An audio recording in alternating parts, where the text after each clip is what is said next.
Okay, so after lunch every day we're going to be having a talk on important topics. Today's probably the most important of the whole 4-day program. We're going to be talking about nutrition, hydration, and reducing stress. And I'm a firm believer that if you follow the advice I'm going to give you, this is certainly going to lead to an improvement of your health.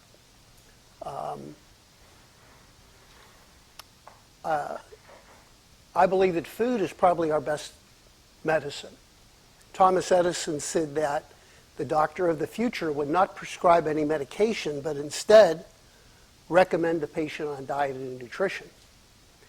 And I really believe that in the U.S., we probably have the worst diet and nutrition in the world because we're embracing genetically modified food. Monsanto has taken over the food industry. My friend calls Monsanto Monsatan because they're not only destroying the food industry, they're destroying mankind because we're putting these genetically modified organisms in our system. And it's interesting that some of these organisms are causing dysbiosis, and you had talked about that. That even eating one GMO corn chip can change your intestinal flora. They've done studies on this to show that the intestinal flora has changed. So the genetically modified food is something you really have to avoid. In the U.S., 90% of our corn is genetically modified, 90%. High percentage of soybeans. Years ago, I used to drink soy milk. I thought it was healthy. And the labels on most of the milk containers had organic soy milk. Now, if you go to the store, they don't have organic anymore. They have natural. Because most of the soybeans now are genetically modified. And you'll be listening, we have a couple of good videos. Jeffrey Smith, who wrote a book called Seeds of Deception, he also has a DVD and different podcasts. A brilliant researcher who's looked into genetically modified food. But for some reason, we've been brainwashed to think that genetically modified food is going to be the solution for world hunger. We have to have genetically modified food. And this whole idea of genetically modified food began maybe 15, 20 years ago. Monsanto had a think tank. And they wanted to know, what can we do to control the food population of the world? What can we do? And so the idea came up is to have these genetically modified organisms and have what they call Terminator seeds. Anybody here do any gardening? So when I have my garden, I usually select the best tomatoes, and then I'll save those seeds for next year. That's natural selection, because let's say I go to Publix and I buy Arkansas tomatoes, and I grow some here in Florida, and maybe some of the plants really do well. Well, those are the plants that I want to select for next year, and a good gardener will do this. It's a process of evolution, if you will. So what Monsanto has created are these Terminator seeds that you cannot plant the seeds. They're not going to grow. They're not going to sprout. And you've heard of seedless watermelon. That's part of the project to have fruits and vegetables that don't have seeds. So what do you have to do? You have to buy the seeds every year from the source. And it's interesting, there's more money in seeds than actually the vegetables. You buy a packet of seeds, what do you pay sometimes? $5, $8? And you go to the store and you get a basket of tomatoes. It's a lot less and a lot less labels. So there's more money in seeds so that they can make you a captive audience.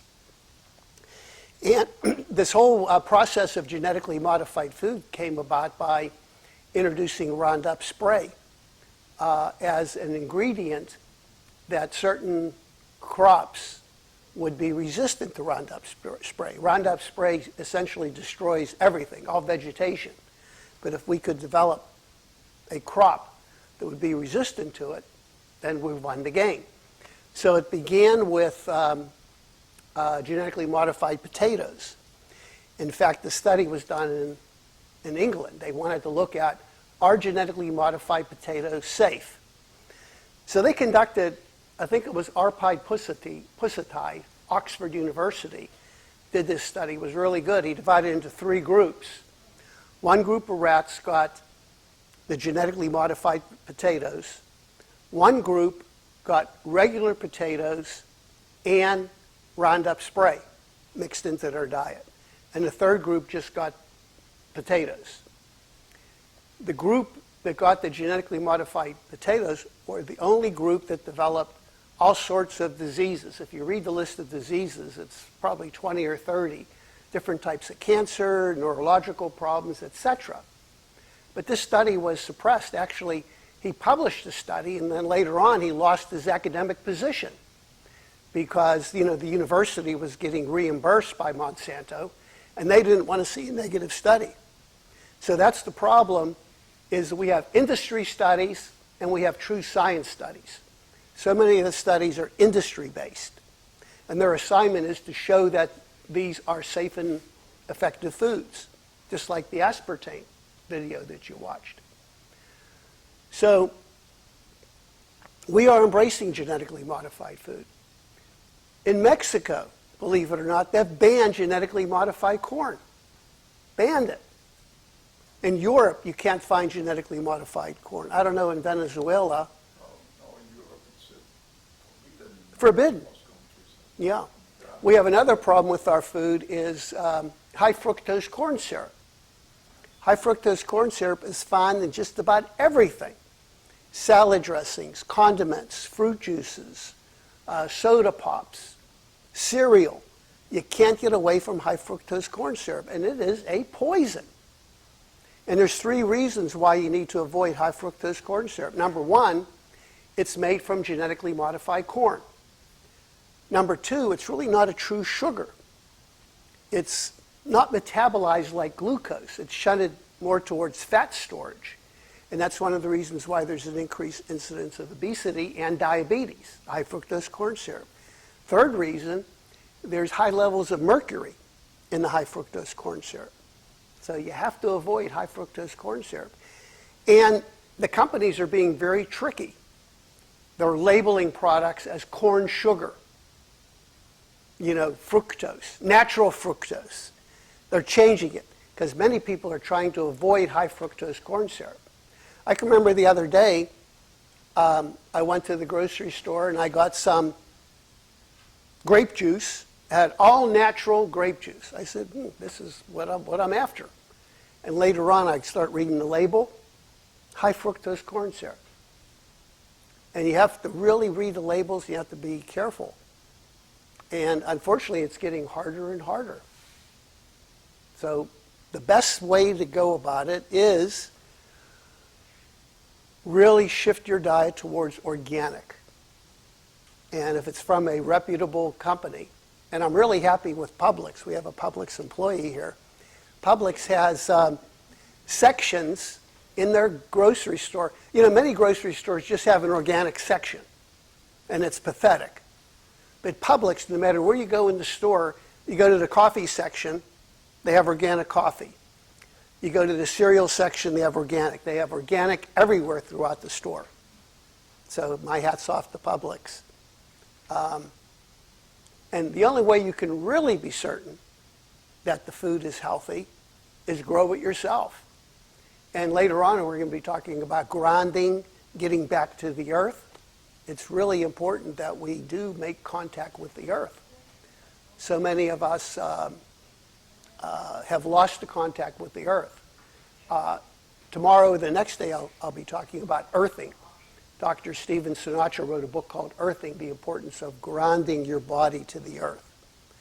That it is very helpful to avoid damage from a lot of the electromagnetic fields that are around us. And I'm going to talk more about that, how to avoid that. That is becoming a big problem. So getting back to food, another problem that has occurred is our soil is becoming depleted in nutrients. Years ago, and I spent a lot of time when I was a teenager on my uncle's farm in central Pennsylvania, and he rotated crops every year. One year he grew corn, next year he grew alfalfa. He was putting back into the soil. Alfalfa is a nitrogen-producing organism.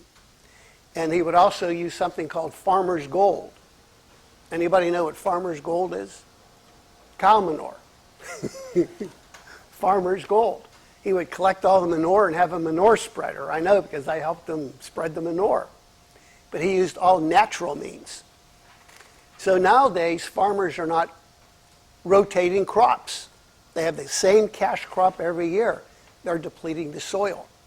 There's an excellent book called Topsoil and Civilization. And in that book, it stated that great societies are based on their topsoil. The healthier the topsoil, the healthier society. As soon as the topsoil becomes depleted, so does the society. If you look at every great society, the decline occurred right along the tops when the topsoil declined. Our breadbasket, the Mississippi Delta, where most of our food's produced, it used to be really rich and fertile. They're starting to do something. They're damming the river. We don't have the yearly flooding. The soil is becoming deplete.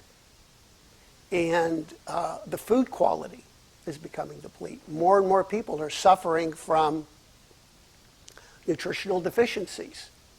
On my radio show last night, a patient called up and said, you know, my friend is going blind from macular degeneration, and he started taking zinc, selenium, and magnesium, and his vision improved.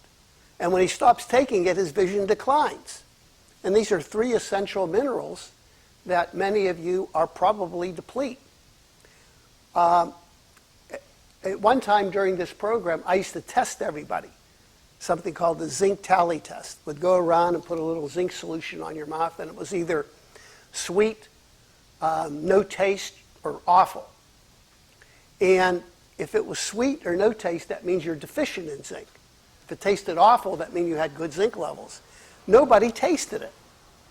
And I can remember doing the zinc test years ago. I tasted it, and it was kind of neutral. And the doctor I was working with says, you are deficient in zinc. I says, get out of here. I eat well. So I started taking zinc supplements, and I repeated the test. And oh my God, it was just so awful. It tasted like rancid water. And I looked at the bottle. I thought the bottle would be rancid, you know, milky and stuff inside of it. And it was clear. It was, I had a good reaction to the zinc test. So that is something that we have to address. I think everybody in this room is probably deficient in minerals. And we're going to do something called an oligoscan. This uses spectrophotography, which measures intracellular minerals.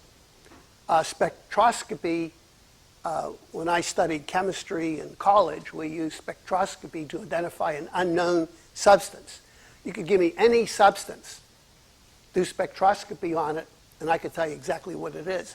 That's kind of the way they identify. How do they know the composition of the gas on Neptune? They don't send somebody out there with a little bucket and collect it and bring it back. They use light. Light can tell you the exact composition.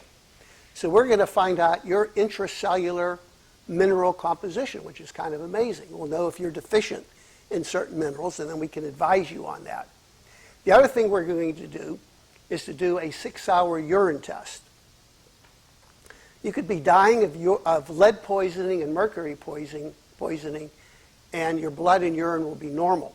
You need to take something to draw out the lead and mercury, and that is called a chelating agent. You take some pills, it draws it out of your bone, your fat, your brain, and your eye, and it puts it in your circulation. Then we collect it in your urine.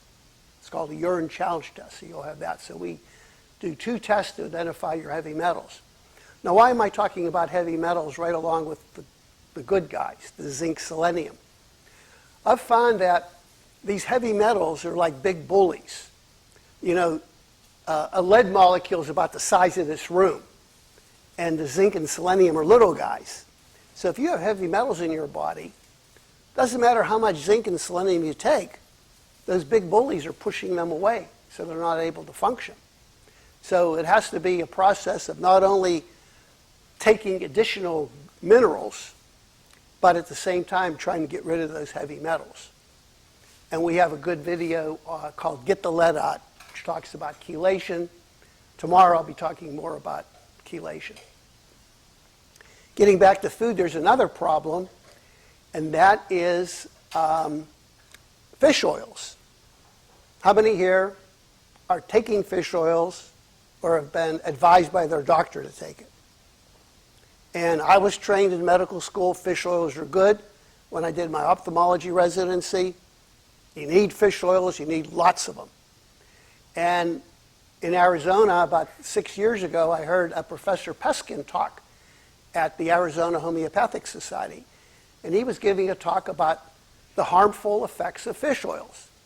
And I actually walked out of the lecture. I said, this guy is a jackass. He doesn't know what he's talking about. I walked out of the lecture. And then on my way home, I was thinking, well, what if he's right? Because I think there's a general rule that if everybody agrees with something, then they're probably wrong. So I called up my friend, Dr. Rowan. Have any of you, Dr. Robert Rowan, he used to be the editor of Second Opinion magazine, brilliant alternative doctor, Phi Beta Kappa. And I said, hey, Robert, what do you think about Professor Peskin's work?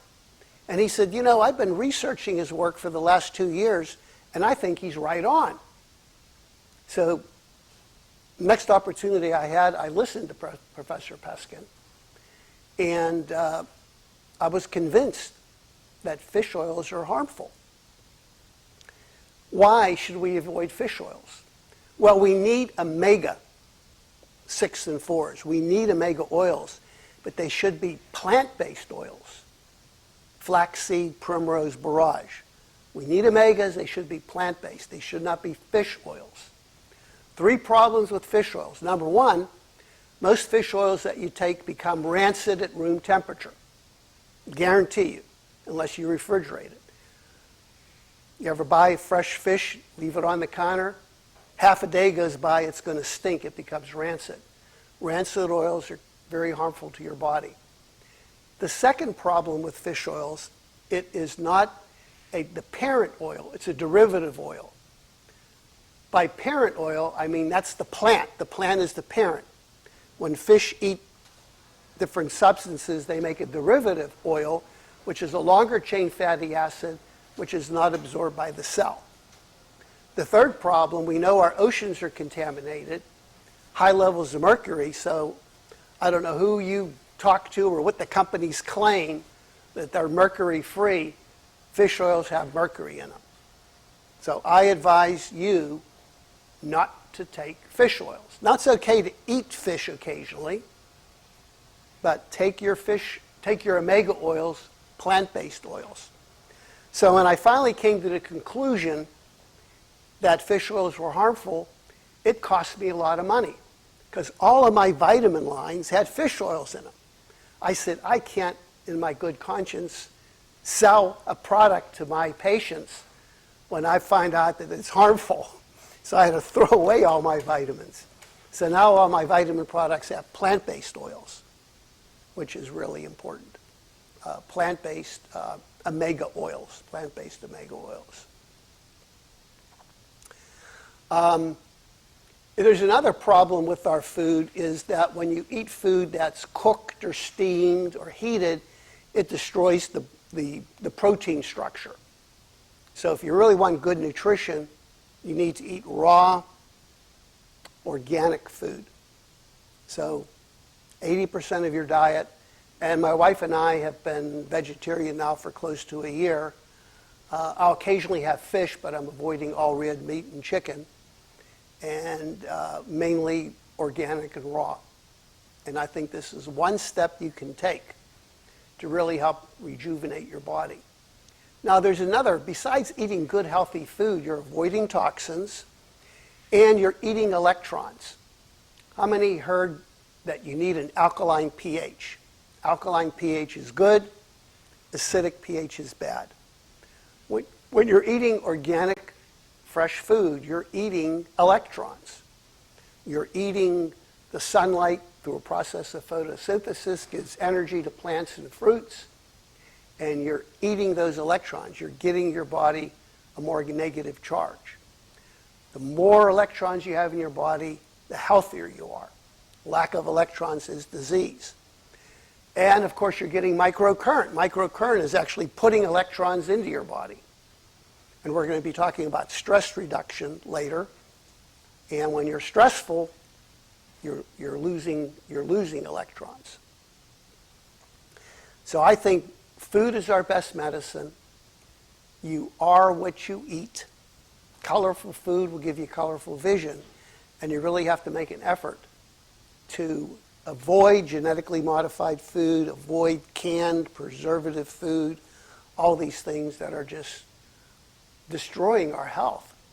And unfortunately, it's becoming harder and harder for us to find a good source of good food. And the only way you can be absolutely certain is to have your own garden. I had a patient, I call her the lazy gardener. What she did was she'd go to Home Depot and get a 50-pound bag of organic topsoil, take it home and put it on a wagon, cut the top off, put her seeds in, water it, and that was her garden. She'd wheel it outside on nice sunny days, and when it was raining or cold, she'd take it back in. That was her garden. When the soil was depleted, she'd throw the bag away, go to Home Depot, and get another one. The lazy gardener, I call her. And she had a lot of good, healthy food. One thing that all of you should grow, and what happened to our cilantro? Carl's not feeling very well right now. Okay. Cilantro. Dr. David Williams said cilantro is God's gift to mankind to detox. And cilantro grows like a weed, or Italian parsley.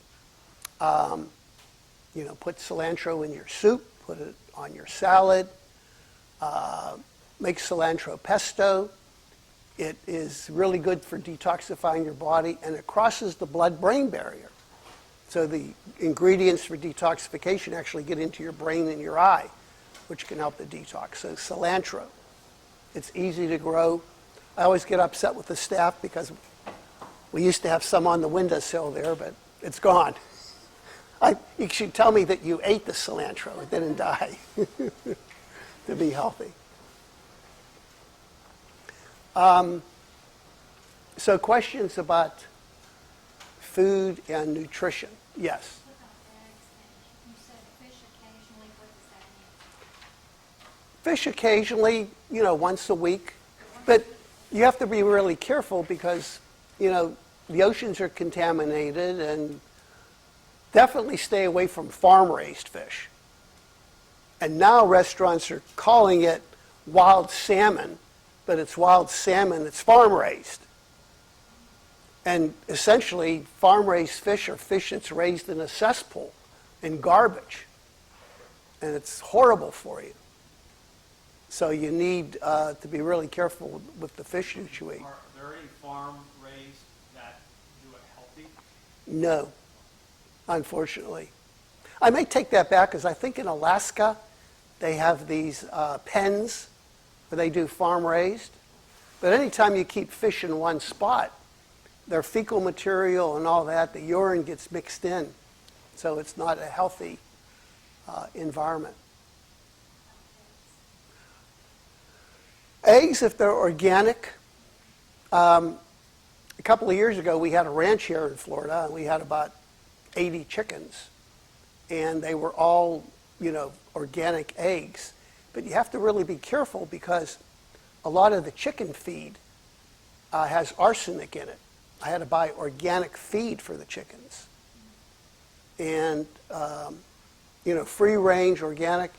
Also, eggs have a high concentration of lutein. Lutein is really healthy. It's the yellow color of the egg. So that can be nutritious. So I like the eggs as long as they're organic. How many are Sometimes I have eggs every day. Because I'm a vegetarian, I need the protein, so I'll have the eggs. I'll have the eggs. I also want to talk a little bit about vitamin C. We need vitamin C in our diet. There was a doctor did some research, Dr. Levy, interesting guy. He's an attorney and a physician, and he wrote a couple of books on vitamin C. And he talked about a condition called focal scurvy. Scurvy is a full-blown deficiency in vitamin C, where your teeth start to fall out, you get bleeding gums, and leads to death. Humans and guinea pigs are the only mammals where we cannot make any vitamin C. We have a genetic defect. We cannot make any vitamin C, which is kind of scary. We need to have vitamin C from an external source, like citrus fruits and other vegetables that I'll talk about. So there was an interesting study done in London. Thank you. And they looked at 1,000 identical twins. Now, when you do a study with identical twins, it's a good study because you eliminate the genetic variability. So let's say I have a sibling, but he's not an identical twin. Well, we could have the same diet, but if he develops cataracts, we're not identical. But if you have identical twins, you can really look at what factors lead to a certain condition. So the study wanted to look at what were the dietary factors that may increase cataracts or decrease the incidence of cataracts. And they found that cataracts are inversely related to the vitamin C in your diet. So what I mean by that is the more vitamin C you have in your diet, the less chance you have of getting a cataract. The less vitamin C you have in your diet, the greater chance. And this is vitamin C in your diet. It doesn't matter if you take 1,000 milligram capsule of vitamin C. It's vitamin C in your food. So when I read this study, I became a little frightened because I'm not really big with citrus fruits. My wife loves it. Mangoes, oranges, she loves the citrus, but I'm not big with citrus fruits. So my first thought was maybe I'm deficient in vitamin C. But then I start looking at the top 10 foods with vitamin C. I love my tomatoes and hot peppers. Hot peppers have more vitamin C than an orange. And tomatoes are high. Broccoli, spinach, all these things have high concentrations of vitamin C. So Dr. Levy feels that cataracts, macular degeneration, heart disease, periodontal disease, they're due to what he calls subclinical scurvy. You have enough vitamin C to prevent scurvy, but not enough to prevent a lot of these other diseases. So that's why right here next to you is what we call a Myers cocktail. We're going to give you about 12 grams of vitamin C in that mixture. You can actually take about 50 to 100 grams IV of vitamin C at one time without any problems. But if you take maybe that much orally, you're going to get sick. Most people can tolerate maybe 3 to 5 grams of oral vitamin C a day. After that, you start to get diarrhea. But here's an interesting fact. We had goats on our ranch, and a goat under stress can manufacture 100 grams of vitamin C a day. Can you believe that? 100 grams a day. But as humans, we can't manufacture any vitamin C. So we need our vitamin C. There's about half of the human population have another deficiency, and that's a deficiency in methylation. We're not able to detoxify as readily. And we need B-complex vitamins and folic acid for that. So I did a study years ago looking at folks with macular degeneration, what percent had a methylation defect. And interestingly, everybody had a methylation defect. So if you have macular degeneration, you probably have a methylation defect. So we have a high concentration of B complex vitamins in this mixture too, in addition to trace minerals that I talked about. So this is one way that we can really jumpstart your body, because you can do all the microcurrent in the world, light therapy, but if you don't have those building blocks, your body's not going to heal. So really look at changing your diet. And today it's all going to be about nutrition. We have a couple of different videos to watch. Hopefully these videos will scare you. The aspartame is horrible. I hope nobody here uses aspartame. And you can be tricked. I know a lot of yogurt, they have like low-calorie yogurt. Aspartame. I had a patient going blind from glaucoma, and I said to her, "You're not using artificial sweeteners, are you?" She says, "Absolutely not, Dr. Kondrot. I watched your webinar. I'm avoiding all the aspartame artificial sweeteners." And at that moment, she took out a stick of sugarless chewing gum. I said, "That has aspartame in it." "Oh, really?" You know, it's snuck into some of the foods that we eat. So you really have to be careful. And it's a poison. It is definitely a poison, a neurological poison. Yes? Now, excuse me. Now, they are replacing the artificial sweeteners with stevia.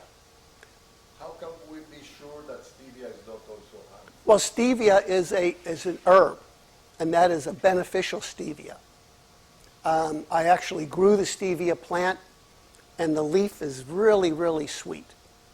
But some people don't like it. It has a different type of sweetness. But if you want sugar, what about good old-fashioned glucose?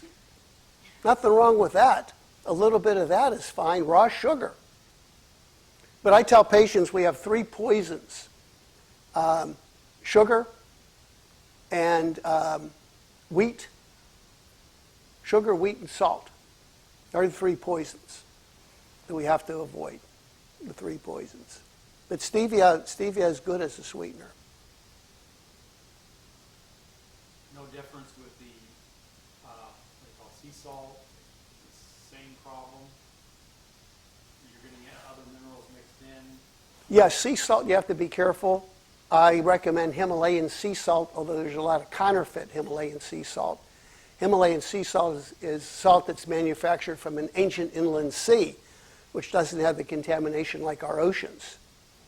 And now companies are, labeling it Himalayan sea salt, and it's really not Himalayan sea salt. How do we know which kind to get? I can't answer that. I think you have to go to a reputable, go to Publix. Pushing. No, I love Publix. Publix saved my life here in Florida because they have a really good organic section. But in terms of it being one of the 3 poisons, how do we, regulate? Is it okay to have a true Himalayan sea salt? Or Yeah, in moderation. in moderation? A glass of wine in moderation is fine. But just everything in moderation. So you try to stick to, the vegetarian diet. You can have a steak occasionally, but in moderation. It's just when you start eating toxic food every day. Then it has to do with your health. When you're 20 years of age, you can supersize McDonald's and have the French fries, and it doesn't affect you. But if you're going blind from glaucoma or macular degeneration, any toxins that go into your body. And that's the scary thing about glaucoma. It's when you start to lose your vision from glaucoma, your optic nerve is more sensitive to toxins. So you really have to avoid toxins. You have to avoid anything that's adversely affecting your eye. And you have to begin with things you can control. There's so many things you can't control, like the electromagnetic, dirty electricity that's around us. It's also destroying our nervous system. And that is really scary. I'm going to be talking about that the last day, about what we can do to protect ourselves.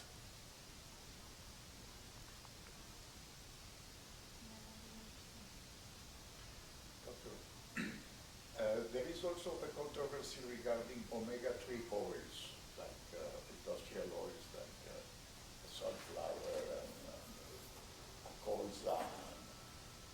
versus olive oil or natural fats like butter or ghee? My understanding is that olive oil, I'm talking about good virgin organic olive oil, should not be used for cooking. It can be used for salads. The best oil for cooking is coconut oil. Coconut oil. That's what my research, but take that with a grain of salt. But if you're having an organic diet, you shouldn't be cooking at all. But the problem is, my wife and I, we do a lot of traveling. We're going to different restaurants, so it's difficult. But we try to eat, fresh fruits and vegetables and stay away from a lot of the meat products. And I have a lot more energy.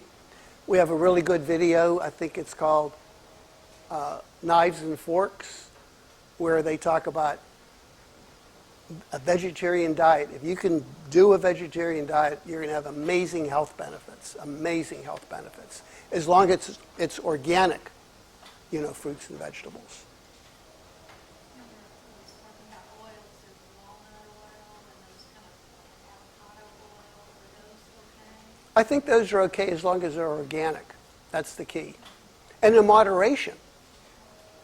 In moderation. So what do you usually like to do when you travel, snacks, or you just be able to munch? We don't do any snacks. Snacks. We don't do any snacks. Essentially what we do is just, Or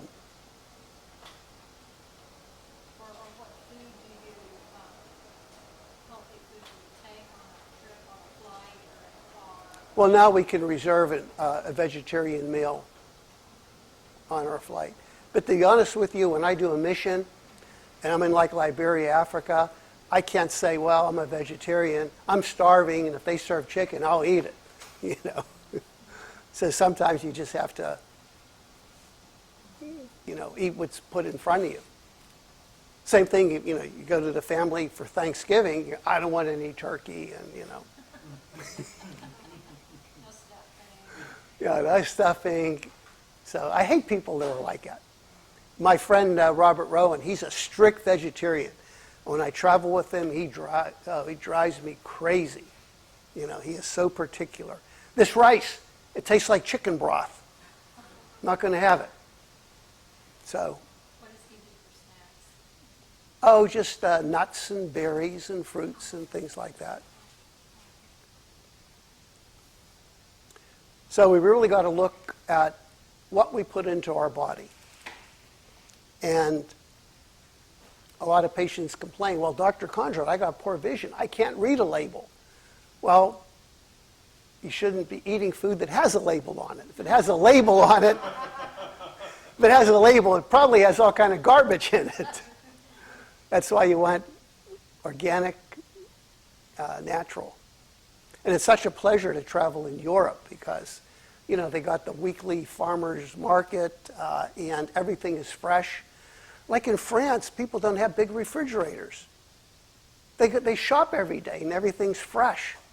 Here in the U.S., we go to Costco and we buy enough food for a month. So is it regulation in Europe that's preventing from people from using all the bad stuff? I think people are just more health conscious in Europe. So they just won't accept it? And then Monsanto hasn't infiltrated the political markets. Here we're embracing. Monsanto is a savior. But it's really horrible, our genetically. And how many people here shop at Whole Foods? Horrible. That's the worst place to shop. They've done such marketing to convince you that it's good food. There's so much deception at Whole Foods. If you really start researching Whole Foods, they push genetically modified. In fact, they voted against labeling. Now I think they're tied in with Amazon. They voted against labeling. I couldn't believe it. California voted against the proposition to label food, whether it's organic or not. So our primary is a place called Mom's in the D.C. area. Do they have that here in Florida? Yeah, it is. Oh, It's a good alternative Here they don't have it down here, but it's called Mom's Organic. That it makes the effort. I know a lot of people will say, well, yeah, it's well and good, Dr. Kondrot, but the organic food costs so much more. There was a study done that showed that organic food has 5 to 10 times more nutritional value than non-organic. And in one of my webinars, I show a picture of a spinach leaf that 20 or 30 years ago, the spinach had something like 58 milligrams of iron in it, and now that same spinach only has like 1 milligram. The nutritional value has declined in all our food.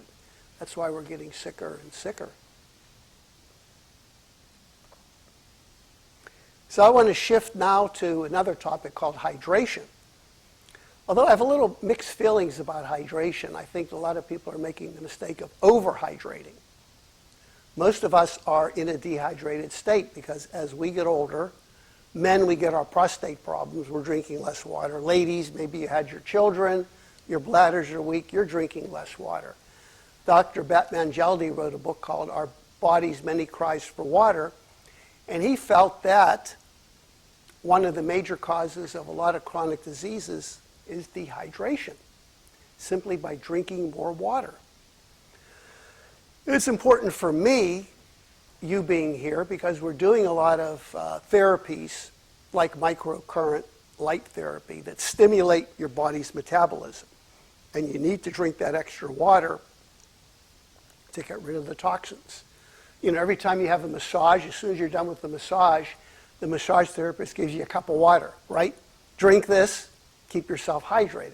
Because when she's massaging you, she's moving a lot of the toxins out of your body. It's especially important that you're well hydrated when you're doing microcurrent. Because if you're not well hydrated, these toxins are going to accumulate, and you will, and I guarantee you, you will get sick. You could get flu symptoms, a headache, muscle aches. You have to be well hydrated. We get calls all the time, Dr. Kondrot, something's wrong with my microcurrent machine. Every time I do an eye treatment, I get a headache. And the first question we ask is, how much water are you drinking? And if they say, is that important? They're not drinking enough. So we recommend that you drink half your body weight in ounces of water. Just a general rule. Although I'm starting to read some articles that some people are starting to overhydrate themselves. And that can be just as bad. So it's a delicate balance. Too much of anything can kill you. Too much water can kill you. Too much oxygen, too much sugar. You name it. Too much of anything can kill you. So they're drinking way more than that. Way more than what they need. More than that, half your body out. Yeah. But I mean, if you're exercising, you're out in the hot sun, you do need the water. So I know when I was a resident in the hospital, we'd do a skin test. You'd pull the skin up like this, and if it popped back down, it meant they're hydrated. If you pulled the skin up and it stayed folded, they were dehydrated. That was a simple skin test. But I think a general rule is you do want to drink, half your body weight in ounces of water. But the question is, where are we going to find good water? Our water's become contaminated. The wells are contaminated. We used to think that drinking water out of plastic bottles was healthy. Now the phthalates and benzenes are being leached into the water. So if you have a well at home, we live in a pretty good area here. Zephyr Hills bottles their own water. It's sold nationally, Zephyr Hills water. But still, with farming and chemicals, pesticides, water tables are being contaminated. And certainly tap water, from the city, there's a problem. Now they're doing studies to show that pharmaceutical products are found in the water. Most water companies only test for heavy metals. Another company tested their water and found out that there was high levels of antibiotics, hormones, and high doses of Viagra in the water. So for us men, that's good. We have a glass of tap water at night. It's like taking Viagra. So I think one of the best things we can do is reverse osmosis. I'm a big advocate of reverse osmosis. It essentially eliminates everything from the water. And we have a reverse osmosis machine right here, which not only reverse osmosis the water, but makes the water alkaline. And so alkaline water is pretty good. But I would not invest a lot of money. There's some network marketing companies that you pay a fortune for these machines. I think if you want to change your pH, organic food, and maybe put a little pinch of like baking soda in the water, that could help. Sodium bicarbonate, yeah, to make the water a little alkaline. And microcurrent. Microcurrent will help. But one of the best ways to make your body alkaline is grounding, taking off your shoes and socks, and I'm going to be talking in more detail about that the last day. Also, that leads me to the last topic, is reducing stress. You can have the best diet in the world, properly hydrated, but if you don't reduce that stress, forget it. Your body's not going to heal. There's something called the autonomic nervous system. Fight or flight. When the grizzly bear is chasing you and you're running for your life, your pupils dilate, your heart's racing, your blood pressure goes up, your breathing increases, and your digestive processes and your healing processes slow or stop. So your body will not heal if you're under stress. And unfortunately, modern medicine is based on putting you in a stress state. If you don't take your eye drops, you're going to go blind. If you don't have your surgery, I don't want you as a patient. They put you in a stress state. Now, I don't want you to think that I'm like totally against surgery, because I wear two hats. I'm a board-certified ophthalmologist. I still do lots of surgery. In fact, I probably do more surgery than the average ophthalmologist here in the United States, because when I go to the mission, we do 200 cases a week of cataract surgery. But these are people that need the operation. They're blind. And I can't talk to them about diet and nutrition and only eating organic, avoiding, they're lucky to get one meal a day. And it's really shocking because you see a lot of young people, teenagers, totally blind with cataracts. And it has to do with nutrition. Remember we talked about it's the vitamin C in your food. So reducing stress. And I think being in a group environment like this, supporting each other, the power of 8 that Lynn McTaggart talked about. When a group of people get together and we have a common goal and we're supporting each other, there's a certain energy. So that, I think, is important. Positive affirmations. Deep breathing. Meditation. I believe that glaucoma is a disease of the autonomic nervous system. That it's due because your autonomic nervous system is unbalanced. So deep breathing, positive affirmations, the power of prayer, big believer in prayer. And avoiding emotional vampires. You ever hear that? Emotional vampire, you know who I'm talking about. You meet somebody, how you doing, Jack? And immediately they start telling you about all their problems. You can feel your energy being drained. You just want to walk away, And they're sucking your electrons. They're not supporting you. So, if you're in an alkaline state and you have all those electrons, these emotional vampires come up to you and they want to suck your energy. And they deplete you. It's very hard because you want to be caring and listen. Yeah, but the number one person you have to care for is yourself. When you're healthy, then you can care for other people. So that's unfortunate that a lot of people feel that way. They give, and they're depleting their own energy. So you have to really look at yourself. You have somehow you got to tell them, I'm sorry right now, not in the mood. I really can't help you. I have some health issues myself I have to work on. because they'll take advantage of you. They find a weakness. They find a weakness and they just latch right in. And they'll drain all your electrons and they'll move on to the next person. So dealing with stress. And we have some really remarkable ways of doing that. Light therapy. Light therapy quickly balances your autonomic nervous system. Microcurrent, putting those electrons in. Grounding, which we'll talk about in more detail. So these are all very effective ways, I think, of reducing stress. And believe it or not, today, essentially all morning, all we did was do stress and relaxation treatments. Because sometimes I believe that reducing the stress and balancing the autonomic nervous system is probably the most important thing you can do. I had a patient one time who was very faithful in doing her eye treatment for her macular degeneration, and she wasn't getting better. And I said, "Are you doing the stress program?"